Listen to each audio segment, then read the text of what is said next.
Good evening and thank you for joining us for Back to School Night 2013. We will begin this evening as we begin every school day. I will ask that everyone join me in standing and pledging allegiance to the flag of our country. I pledge allegiance to the flag of the United States of America and to the republic for which it stands, one nation, under God, indivisible, with liberty and justice for all. Thank you. You may be seated. When you entered the building this evening, maps were available for you to find your first period location and the classes you will visit this evening. For those who are unfamiliar with the building, there are uniformed JROTC cadets in the hallway at key intersections, as well as hallway signage intended to help visitors navigate the building. We also have JROTC cadets operating the elevators in both E and K pods for those in need of an elevator. The E-Pod elevator is located adjacent to the IMC entrance on the first floor and across from room E116 on the second floor. The K-Pod elevator is located at the far end of K-Pod across from the K2 stairwell. Tonight, we ask you to use the green student schedules distributed by your student's teacher as you entered your student's first period E-Day class this evening. Today was an E-Day, so you're following the same schedule your sons and daughters completed earlier today, except for ninth period. On the bottom of the green schedule, you will find tonight's time slots for each class period, and you will see that we're using the 8-period schedule this evening. When lunch is listed on your schedule, we invite you to the cafeteria. There you will find representatives from some of our local law enforcement agencies. They are prepared to answer any questions you may have regarding current trends in teen issues. And while you're in the cafeteria, our school store is located between the main cafeteria and the senior caf. And it's open this evening, so stop in and see what's available there. You could begin your holiday purchases this evening. You'll also find some student clubs and activity groups with displays in the cafeteria. I'll particularly call your attention to the night's nutrition display. While not affiliated with our high school cafeteria, Knight's Nutrition offers students healthy after-school snacks every day from 2:15 until about 4 o'clock in the gym lobby area. Tonight, you can deposit money into a special Knight's Nutrition account so that your student can make cash-free purchases of healthy snacks after school. This account is completely separate from any lunch accounts, and Knight's Nutrition does not have the ability to take credit cards or debit cards. Look for them in the cafeteria this evening. Another option during a lunch period or during study hall times is to visit the IMC, and that's located in the heart of E-Pod on the first floor of the building. The IMC is also the location where you can purchase a cookiegram to send to your student. It only costs $1. A cookiegram allows you to send an encouraging or supportive message to your student along with a cookie. The cookiegrams will be delivered to students during first period next Friday, October the 4th. While you're in the IMC staff will gladly provide you permission forms to sign. Your signature on those forms will allow your student to sign out a Kindle.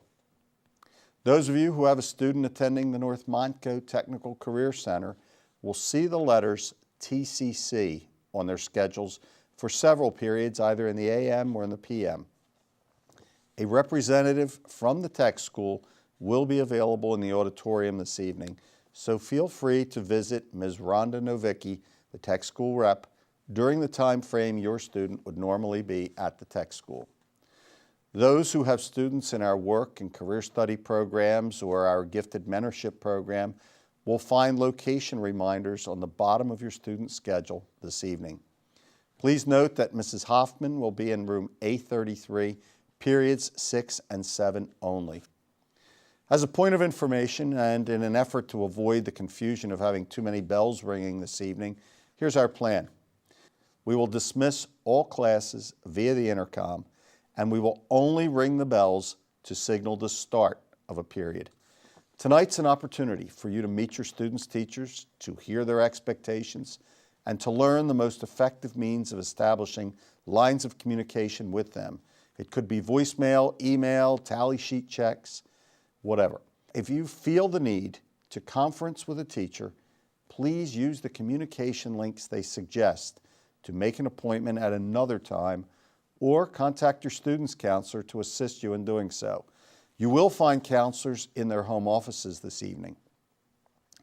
In the 2012-2013 school year, our students achieved many successes in athletics, activities, and especially in academics. Nearly 1,400 AP tests were taken this past May, and some of the results can be seen on the bulletin boards outside the main office this evening. As a result of AP testing, we have students identified as AP Scholars with Honor, AP Scholars with Distinction, and the highest honor, National AP Scholars. The criteria for each category is shown at the top of each posted list. Students in the National AP Scholars category earned an average score of 4+ on all AP exams taken, and they must have taken at least 8 AP exams. We have 30 students who achieved this recognition in 2013, and that's an increase of 4 over the previous year, and we're very proud of that accomplishment. I'm sure you've heard your students talk about Keystone testing, and some of you received results from the spring testing in your back-to-school night mailing. The Keystone exams are state mandated, and the goal is that all students will attain proficiency. Our seniors completed their Keystone obligation last year. Most of our juniors will be taking the Algebra 1 Keystone this coming December. They've already taken the Lit and the Bio Keystones last spring. If they were proficient, they completed their Keystone obligation. If they weren't proficient, they may have taken an intervention class in the summer followed by a summer retest, or they may be enrolled in required intervention classes this year with the expectation that they will retake the test this winter or next spring, or both. For the most part, our sophomores took the Algebra 1 Keystone last spring as 9th graders. Once proficient, there's no further obligation for a retest in that subject area. Those who weren't proficient have been rescheduled into intervention courses so they can successfully retest later in this school year. Our sophomores will also be taking the Keystone Bio and the Keystone Lit exams this coming May. Keystone exams are intended to be end-of-course assessments designed to evaluate proficiency in subject area content by measuring content knowledge and skills in all 3 of the areas, Algebra 1, English Literature, and Biology. The Keystone exams include multiple choice questions as well as, and here's some new terminology, text-dependent analysis type questions. When you were in school, you probably called them essay questions. That's a modification of those essay questions. You can expect to continue hearing about the Keystones as part of our district's effort to communicate preparations, expectations, and required interventions to ensure student success. For the classes of both 2015 and 2016, proficiency is a graduation requirement, but the state allows us alternative paths to determine proficiency if needed. Beginning with the class of 2017, students will be required to pass all 3 Keystone exams in algebra, biology, and literature in order to graduate. And the alternative paths that we now have will no longer exist. This year, all sophomores and many juniors will take the PSAT National Merit Scholarship Qualifying Test, and that's happening on Wednesday, October the 16th. We've designated that day as College Visitation Day for all of our seniors, and we do not expect seniors to come to school on October 16th. For the sophomores and juniors, we will have an early dismissal at 11:30 following the PSAT testing. And on that afternoon, on October 16th, as parents, you will have the option of conferencing with your students' teachers. Teachers will be available for drop-in parent conferences from 12:45 until 2:45 that afternoon. The specific room locations for each teacher will be available that day at the reception desk as you enter the building. And on Monday, October 21st, we'll be holding the first of our 4 parent forums beginning at 7:15 in the senior cafeteria. These parent forums are the high school version of home and school meetings, and they're listed on the district calendars. They are one of our key communication links to you. Another way to find out what's happening here is to check our daily bulletin on the high school website. It's at www.npenn.org/NPHS.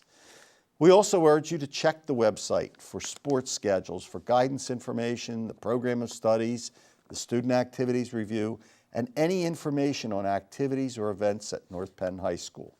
It's especially important for parents of seniors to use the daily bulletin as their information source. Those seniors who are involved in concurrent enrollment programs, or those who have no school period 1 or no school period 8 on their schedules, are not in the building when general announcements are made. So it's very important for those students to check the web bulletin daily. It's a key communicator. Many of your sons and daughters will be taking the SAT tests this year. I want you to know that the College Board has strict requirements for student admission to SAT testing.